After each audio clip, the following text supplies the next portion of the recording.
الحمد لله كفى وسلام على عباده الذين اصطفى أما بعد أعوذ بالله من الشيطان الرجيم بسم الله الرحمن الرحيم لقد كان في يوسف وإخوته آيات للسائلين إذ قالوا ليوسف وأخوه أحب إلى أبينا منا ونحن عصبة إن أبانا لفي ضلال مبين. محترم سامعین، اللہ تعالیٰ کا فضل احسان ہے کہ اللہ تعالیٰ نے ہمیں آج 10واں روزہ اور 11ویں تراویح کی نماز باجماعت ادا کرنے کی توفیق عطا فرمائی. الحمدللہ اللہ تعالیٰ سے دعا گو ہوں کہ اللہ تعالیٰ ہمیں اسی طرح صحت و عافیت کے ساتھ مکمل روزہ رکھنے اور باجماعت مکمل نماز ادا کرنے کی توفیق عطا فرمائے، اور اللہ تعالی ہماری چھوٹی موٹی تمام عبادتوں کو شرف قبولیت بخشے، آمین. محترم سامعین، پہلا عشرہ گزر چکا اور جیسے جیسے دن گزرتا جا رہا ہے ویسے ویسے مسجد خالی ہوتی جا رہی ہے. بڑی دکھد بات ہے، ہمیں 2 رمضان کا انتظار کے بعد یہ رمضان ہمیں اللہ تعالیٰ نے ہمارے سامنے سایہ فگن کیا ہے، تو ہمارے لیے بہت ہی غنیمت کی بات ہے. آپ اس وقت کو یاد کریں کہ جب مسجد بند تھی تو لوگ نماز پڑھنے کے لیے مسجد کے دروازے پر جمع ہو جاتے تھے، یہاں تک کہ مؤذن اور صدر اور متولی کے ساتھ لڑائی کرتے تھے، کیوں پرمیشن نہیں ہے، کیوں پرمیشن نہیں ہے، اس طرح لڑی ڈال لیتے تھے. لیکن آج دروازہ کھلا ہے تو ہم مسجد سے دور ہوتے جا رہے ہیں. ایسا نہیں ہونا چاہیے. اللہ کے رسول صلی اللہ علیہ وسلم کی وہ حدیث آپ یاد کیجئے کہ اللہ کے رسول نے 3 مرتبہ اس شخص کے لیے بد دعا کی کہ اس شخص کا ناک خاک آلود ہو یا پھر وہ آدمی ہلاک ہو جائے. 2 لفظ ہیں، ناک خاک آلود ہونے کا یا پھر ہلاکتی اور بربادی کا، کہ جس کے سامنے رمضان کا مہینہ آئے اور رمضان کا مہینہ پا کر انہوں نے اپنے گناہوں کی بخشش نہ کروا لی، اللہ تعالیٰ انہیں ہلاک و برباد کر دے یا ان کا ناک خاک آلود ہو. اللہ کے رسول صلی اللہ علیہ وسلم نے جبریل امین کی اس بد دعا کے اوپر آمین کہی. تو میرے بھائی اور دوستوں، ہمیں موقع کو اپنے ہاتھ سے گنوانا نہیں چاہیے. ہمیں موقع کو غنیمت جان کر کے حتی المقدور جتنا چاہے آپ اتنا ہی عبادت، ذکر، تسبیح و تحلیل اور تلاوت میں مگن ہونا چاہیے اور اپنے گناہوں کی بخشش طلب کرنی چاہیے. اللہ تعالیٰ سے دعا کروں کہ اللہ تعالیٰ سب کو مزید عمل کی توفیق عطا فرمائے، آمین. محترم سامعین، بات چل رہی تھی احسن القصص حضرت یوسف علیہ السلام کے تعلق سے. بات یہاں تک پہنچی تھی کہ انہوں نے خواب دیکھا اور خواب کا ذکر اپنے والد محترم کے سامنے کیا، تو والد محترم نے کہہ دیا کہ تم اپنے بھائیوں کے سامنے ذکر مت کرنا، کیونکہ کہیں ایسا نہ ہو کہ تمہارے خلاف وہ کوئی سازش رچے اور تمہارے خلاف کوئی پروپیگنڈا کر کے تمہیں نقصان پہنچائے. حضرت یعقوب علیہ السلام، ان کی محبت، ان کی الفت اور انسیت، یعنی ان دونوں بھائیوں کے اوپر، حضرت یوسف اور بنیامین کے اوپر دیکھتے ہوئے ان کو، یعنی ان 10 بھائیوں کو حسد جلن شروع ہونے لگا. اللہ تعالیٰ نے ان کا ذکر یہاں پر کیا، کہا کہ اذ قالوا لیوسف واخوہ احب الی ابینا، اور ان لوگوں نے کہا، کن لوگوں نے کہا؟ ان 10 بھائیوں نے کہا کہ لکان لیوسف، کہ یوسف و اخوہ، اور ان کا بھائی، احب الی ابینا منا، کہ ہمارے باپ کے نزدیک ہم سے زیادہ وہ محبوب ہیں. کون؟ یوسف اور بنیامین، وَنَحْنُ عُصْبَةٌ، ان 10 بھائیوں نے کہا حالانکہ ہم تو زیادہ طاقتور ہیں، ہم تو زیادہ مضبوط ہیں، پھر بھی ہم سے محبت نہیں کرتے، ان دونوں سے محبت کرتے ہیں. ان ابانا لفی ضلال مبین، ان 10 بھائیوں نے کہا کہ یقیناً ہمارا والد، ہمارا باپ یعنی صریح غلطی میں. یہیں ضلال کے معنی یہاں غلطی کے ہیں، یہاں گمراہی کے نہیں ہیں. تو عام طور پر جتنے بھی قرآن مجید کے اندر ضلال کا جو لفظ آیا ہے گمراہی کے معنی میں لیا جاتا ہے، لیکن یہاں پر گمراہی کے معنی نہیں، کیونکہ یہ ایک نبی ہیں، گمراہ نہیں ہو سکتے. یہاں غلطی کے معنی میں لیا جاتا ہے. تو ان 10 بھائیوں نے کہا کہ میرے والد صاحب بالکل غلطی میں ہیں اور غلطی کر رہے ہیں. اب ان 10 بھائیوں نے اب پروپیگنڈا کر رہے ہیں، مشورہ کر رہے ہیں کہ اقتلوا یوسف او اطرحوا ارضا یحل لکم وجہ ابیکم، کہ یوسف کو قتل کر دو، او اطرحوا ارضا یحل لکم وجہ ابیکم، یا تو پھر انہیں ایسی جگہ میں ڈال دو جو تمہارے باپ کی رسائی وہاں تک نہ ہو سکے. یعنی ایسی جگہ انہیں ڈال دو یا ایسی جگہ انہیں پھینک دو جو تمہارا باپ یعنی یعقوب علیہ السلام نہ وہاں تک پہنچ سکے، نہ ان سے ملاقات ہو سکے، نہ ان سے دیکھ سکے. وَتَكُونُ مِن بَعْدِهِ قَوْمًا صَالِحِينَ، ان لوگوں نے یہ مشورہ کر رہے ہیں اور کہہ رہے ہیں کہ ایسا کرنے کے بعد ہم کہیں اس کو ڈال دیں گے، ان کی آنکھوں سے اوجھل کر دیں گے، بعد میں ہم توبہ کر دیں گے. کن لوگوں نے کہا؟ ان 10 بھائیوں نے کہا کہ ایسا کر کے ہم لوگ اللہ سے توبہ کر دیں گے. قال قائل منهم، ان 10 بھائیوں میں سے ایک نے کہا، کیا کہا؟ قال قائل منهم لا تقتلوا یوسف، کہ یوسف کو قتل مت کرو.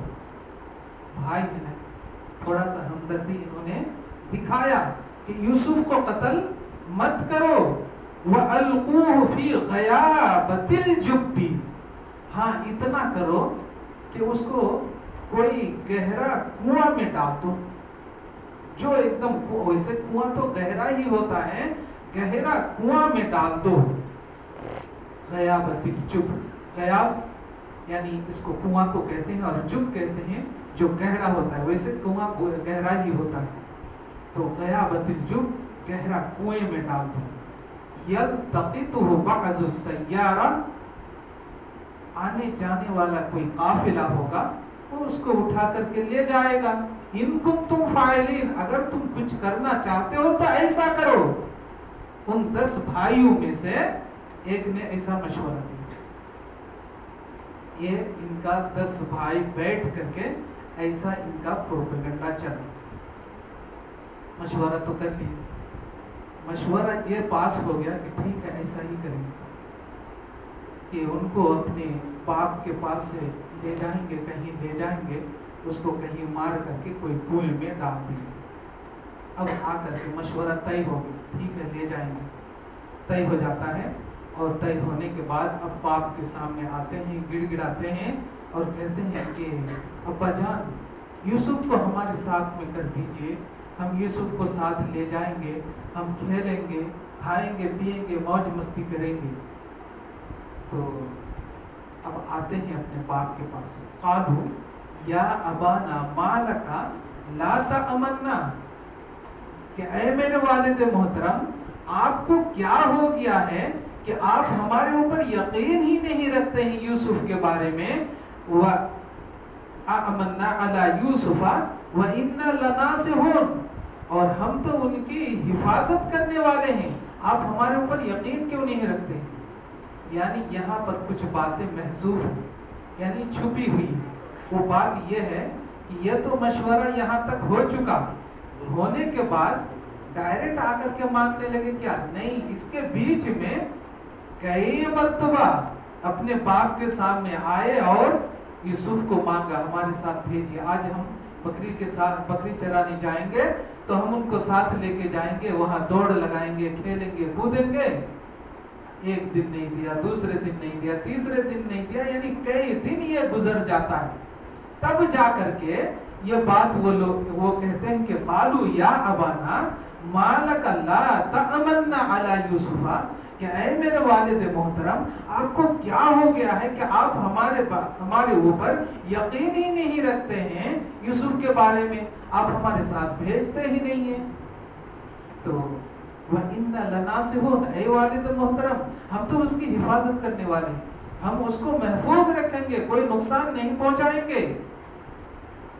جب بڑی منت اور سماجت کی تو آخر کار باپ تیار ہو جاتے ہیں.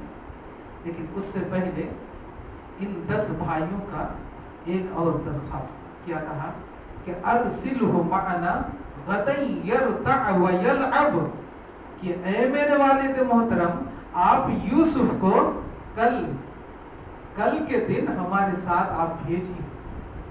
ہم کیا کریں گے؟ یرتع ویلعب, ہم خوب کھائیں گے, پیئیں گے اور کھیلیں گے, کودیں گے. وَإِنَّا لَهُ لَحَافِظُونَ, اور صرف کھیل کود میں ہی نہیں رہ جائیں گے بلکہ ان کی حفاظت بھی کریں گے. اب کیوں ڈر رہے ہیں ابا جان؟ بڑے چسکا لگا رہے ہیں بیٹے, اپنے باپوں کو بڑے چسکا لگا رہے ہیں.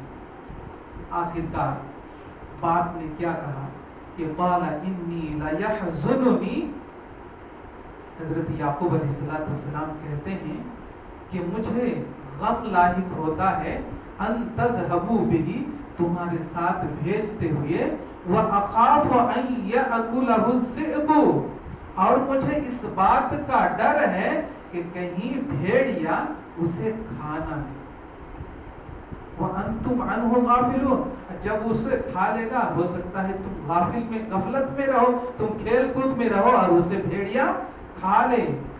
یعنی حضرت یعقوب علیہ السلام کا یعنی دل تو مان نہیں رہا تھا, وہ یعنی ان کا دل گواہ دے رہا تھا ان کے ساتھ اگر بھیجیں گے تو انہیں نقصان تو ضرور پہنچائیں گے.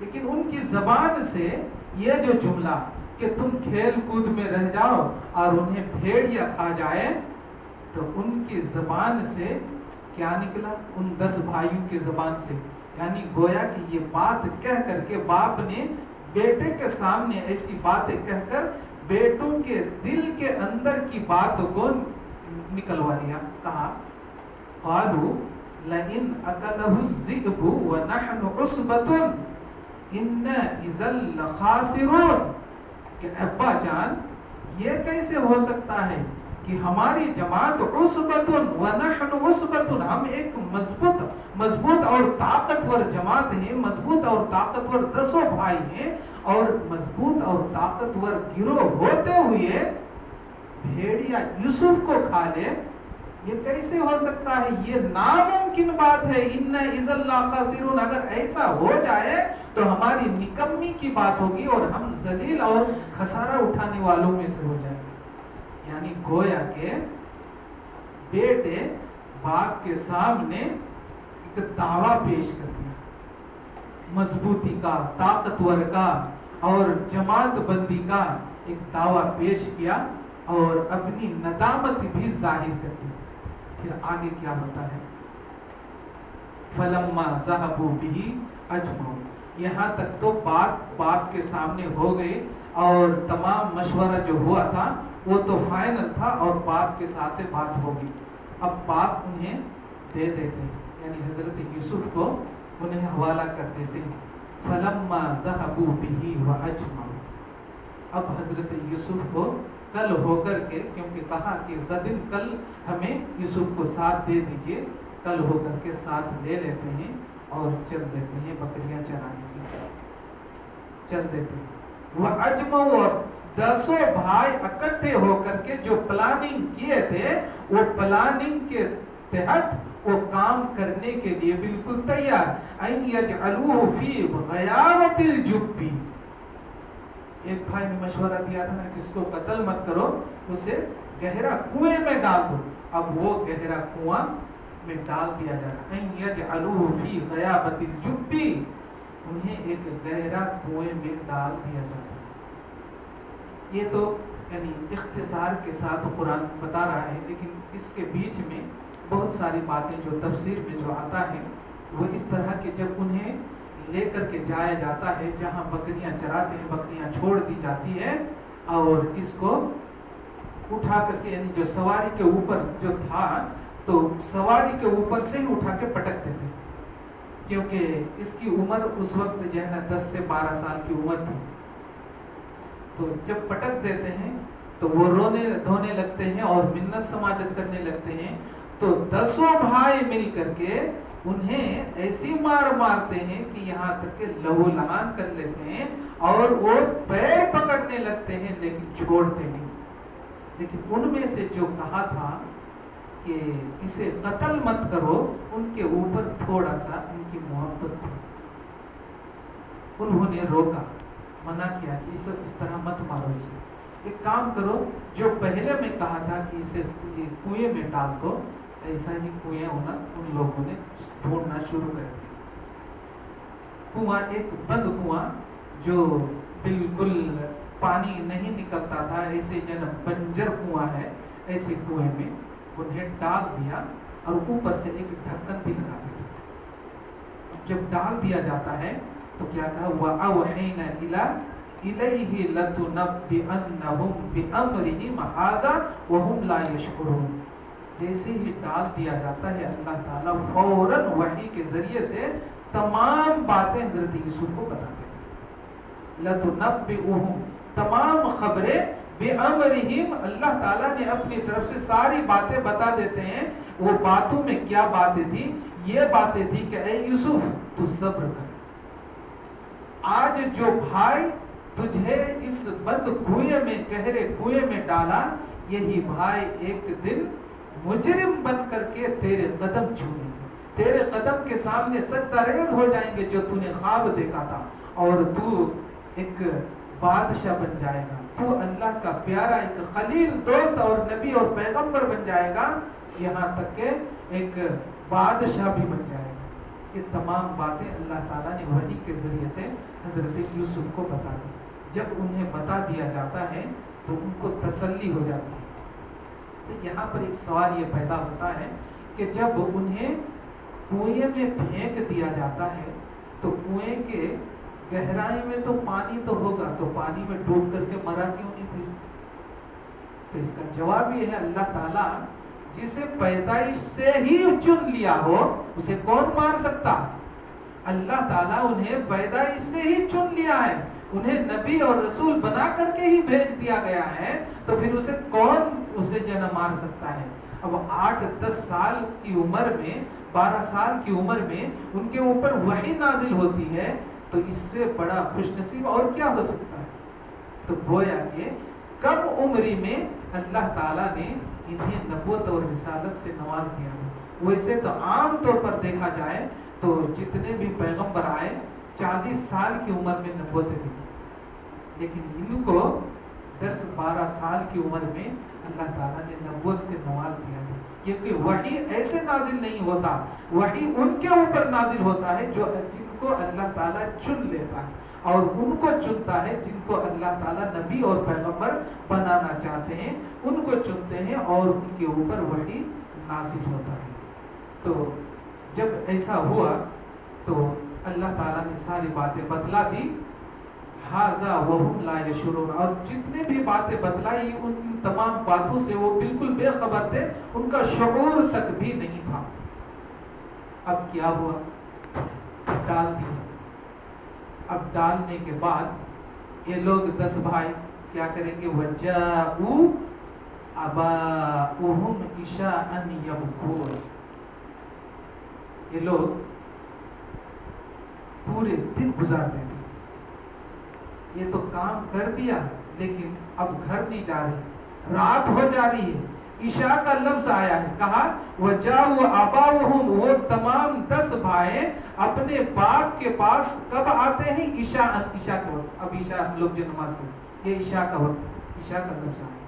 یبکون صرف ایسے ہی نہیں آئے، روتے ہوئے ڈھونگی بابا کی جسے روتے ہوئے آئے، بہانہ تاکہ اپنے آپ کو بچاؤ کر سکے، روتے ہوئے آئے اور آ کر کے کہا، قالو کہا، یا ابانا اے میرے ابا جان، انا ذهبنا نستبق وترکنا یوسف، کہ ہم تو یوسف کو لے گئے اور ہم نے اپنے مال و اسباب کے پاس انہیں بٹھا دیا، ومتاعنا اور ہم کھیلنے کودنے لگے، دوڑنے لگے، فأکلہ الذئب انہیں بھیڑیا آ کر کھا گیا، وما انت بمؤمن لنا ولو كنا صادقین، اے ابا جان اگر ہم سچ بھی بولے تو بھی آپ یقین نہیں کریں گے۔ اللہ اکبر، کیسے تباہ کر کے بول رہے ہیں، یعنی جھوٹ کے اوپر سفید جھوٹ بول رہے ہیں کہ ہم سچ بولیں تو بھی آپ یقین نہیں کریں گے۔ بھیڑیا یوسف کو کھا گیا ہے۔ کہا آگے کہ وَجَاءُوا عَلَىٰ قَمِيصِهِ بِدَمٍ كَذِبٍ، یوسف کو تو کھا گیا لیکن یوسف کا جو کرتا اور قمیص تھا وہ قمیص کو اتار کر کے بِدَمٍ كَذِبٍ جھوٹ موٹ کے خون میں لت پت کر کے لا کر کے دکھایا۔ اب یہاں پر ایک سوال یہ ہے کہ جب بھیڑیا کھاتا ہے تو یوسف کے بدن میں تو کپڑا ہوگا تو جب اسے نوچ پوچھ کرے گا، اسے جو ہے پکڑے گا تو کپڑا تو پھٹے گا، لیکن کپڑا تو بالکل صحیح اور سالم ہے، کپڑا کیوں نہیں پھٹا؟ یوسف کو کھا گیا اور کپڑا بالکل صحیح سالم۔ حضرت یعقوب علیہ السلام کو پہلے سے ہی تھوڑا ان کا تو خدشہ تھا اور یہ چیز دیکھ کر کے ان کے دل میں یقین ہو گیا، بالکل پتھر کی لکیر بن گئی کہ انہوں نے اپنا چال چلائے، جو ان کے نفس کے اندر جو برائی تھی، ان برائیوں نے اپنے برائی کو گڑا اور ان کے ساتھ سازش کیا۔ کہا، باپ نے کہا کہ بیٹا تو ہی تو کہہ رہا ہے کہ بھیڑیا کھا گیا ہے، لیکن بھیڑیا یوسف کو کھایا اور کپڑے کو چھوڑ دی، کپڑے پھٹا نہیں، کپڑے صحیح اور سالم ہے، ایسا کیسے ہو سکتا ہے؟ بدمین کذب، یہ تو جھوٹ موٹ کا ہے، تم نے ایسا چال چلا۔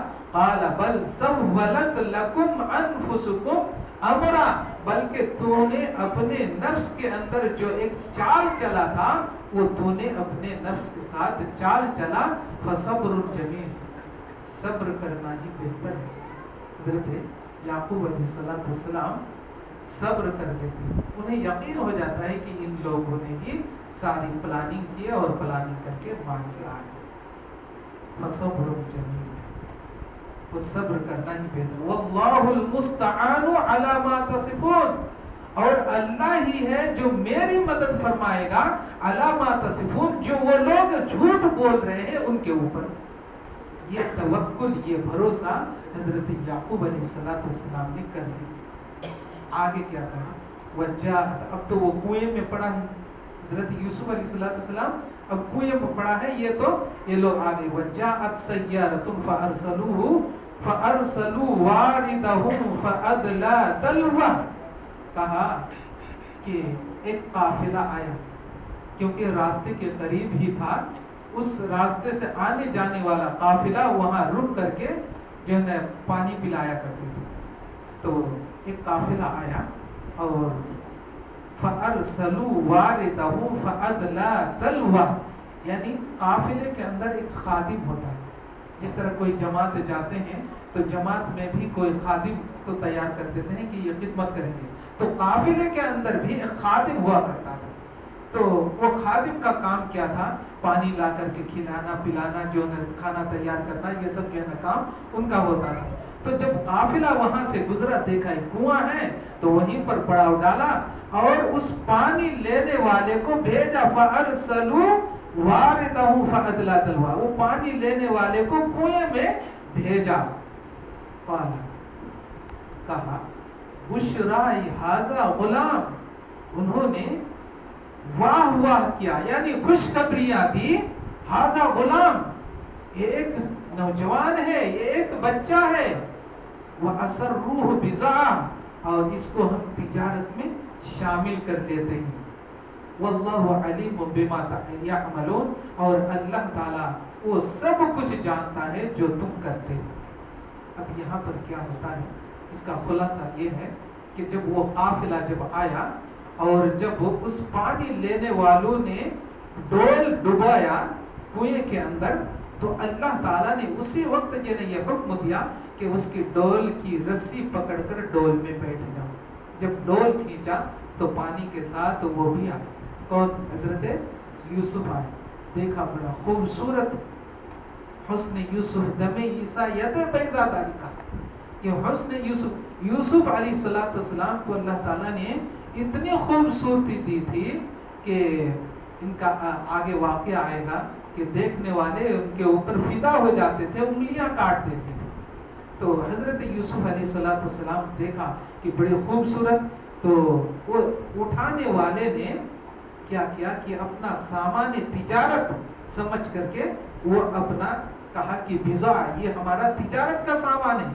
لیکن یہاں پر مضمون کے حساب سے ایک بات خلاصہ کر دوں، یہ لوگ ڈبا کر کے باپ کے پاس چلے گئے تھے، ابھی گئے نہیں تھے بلکہ وہیں پر موجود تھے۔ جب ان کو نکالا تو بھائی لوگ دوڑتے ہوئے آ گئے اور کہا کہ یہ ہمارا سامان تجارت ہے۔ یہ نہیں کہا کہ ہمارا یہ بھائی ہے، یہ سامان تجارت ہے، یہ ہم نے اس کو چھپا کے رکھا تھا، لہذا بغیر قیمت کے ہم تمہیں نہیں دیں گے۔ کن لوگوں نے کہا؟ ان 10 بھائیوں نے کہا بغیر قیمت کے نہیں دیں گے۔ تو قیمت طے ہونے لگی، آخر قیمت طے ہو کر کے بِشَرَوْهُ ثَمَنًا بَخْسٍ دَرَاهِمَ، وہ قیمت جو ہے نا طے ہو کر کے قیمت کے بدلے میں بیچ دیا جاتا ہے۔ حضرت یوسف علیہ السلام کو بیچ دیا جاتا ہے۔ اب بیچنے کے بعد پھر کیا ہوتا ہے انشاءاللہ کل کے دن سنائیں گے۔ اللہ تعالیٰ سے دعا ہوں کہ اللہ تعالیٰ ہم سب کو قرآن مجید کو سننے سمجھنے اور اس کے اوپر عمل پیرا ہونے کی توفیق عطا فرمائے۔ یا اللہ تو ہماری اس بیٹھک کو قبول فرما، یا اللہ تو ہماری نماز، روزہ، صدقہ، زکوٰۃ، خیرات، تمام چیزوں کو شرف قبولیت بخش۔ یا اللہ تو ہماری لغزشوں کو معاف فرما، ہمارے گناہوں کو معاف فرما۔ یا اللہ خواتین کے گناہوں کو معاف فرما۔ یا اللہ تو ہمارے بال بچوں کو نمازی بنا۔ یا اللہ برائی سے ہماری حفاظت فرما، ہمارے بال بچوں کی حفاظت فرما، ہمارے ماں اور بہنوں کی حفاظت فرما، ہمارے مسلموں کی حفاظت فرما۔ یا اللہ تو ہماری روزی روزگار میں برکت عطا فرما، تنگ دستی، مفلسی، بے بسی، بے کسی، بے سہارگی سے ہماری حفاظت فرما، ہمارے بال بچوں کی حفاظت فرما، ہمارے ماں اور بہنوں کی حفاظت فرما۔ یا اللہ تو ہماری دعاؤں کو اپنے فضل کرم سے قبول فرما۔ آمین تقبل یا رب